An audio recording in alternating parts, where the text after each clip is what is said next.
Where are the jobs? It's the only question worth asking after yesterday's unemployment report. Our economy is actually creating fewer jobs month to month right now. More than 14 million people are out of work. They've been unemployed on average for 40 weeks, a new record.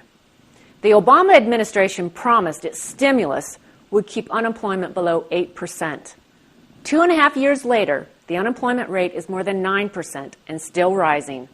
That's unacceptable. America can do better. By and large, it's uncertainty that's holding our economy back, whether it's uncertainty about our overwhelming debt, uncertainty about energy prices, or uncertainty about all the burdensome mandates coming down from Washington. Small business owners are pleading for government to just get out of the way.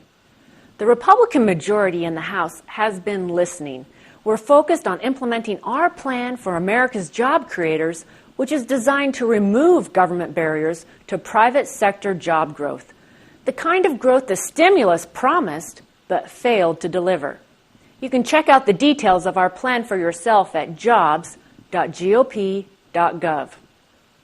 As a part of this blueprint, we've passed legislation to stop policies that drive up gas prices and expand domestic energy production to help lower costs and create jobs.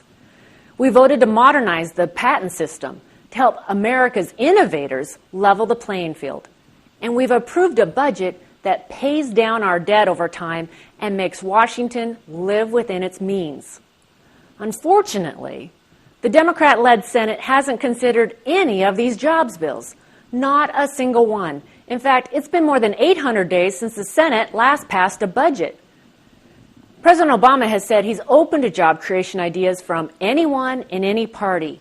If that's the case, he should encourage Democrats in the Senate to take up the jobs bills the House has passed.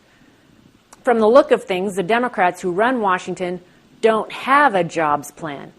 They have a spending agenda. They're proposing a rehash of what's already been tried: more spending, more taxes, and bigger government. These are the Washington knows best policies that steered us towards a dead end. If we've learned anything, it's that we cannot spend, tax, or borrow our way to prosperity. To create jobs and set our country on a sound fiscal course, we must stop spending money we don't have. That's why Republicans have maintained there can be no increase in the national debt limit unless it's accompanied by serious spending cuts and reforms. To be truly serious, these cuts should exceed the amount by which President Obama wants the debt limit increased.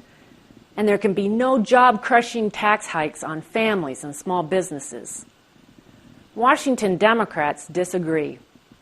They say that to reduce our out-of-control debt, the American people should sacrifice in the form of higher taxes. That's where they're wrong. The American people have already sacrificed in lost jobs, more debt, and chronic uncertainty. It's time for Washington to do the sacrificing. Last month, more than 150 economists echoed this viewpoint. We will not succeed in balancing the federal budget and overcoming the challenges of our debt, they wrote, until we succeed in committing ourselves to government policies that allow our economy to grow. Tax hikes won't help our economy grow. They would just make matters worse. If we do this right, we can reduce uncertainty in the short term and pay down our debt over the long term. That's what our job creators need, and that's what our children deserve. Mr. President, Americans are asking you, where are the jobs? We invite you to change course and work with us to empower, not burden our nation's small businesses, families, and entrepreneurs. We can do this if we work together. Again, you can learn more about the Republicans' jobs plan at jobs.gop.gov. Thank you for listening.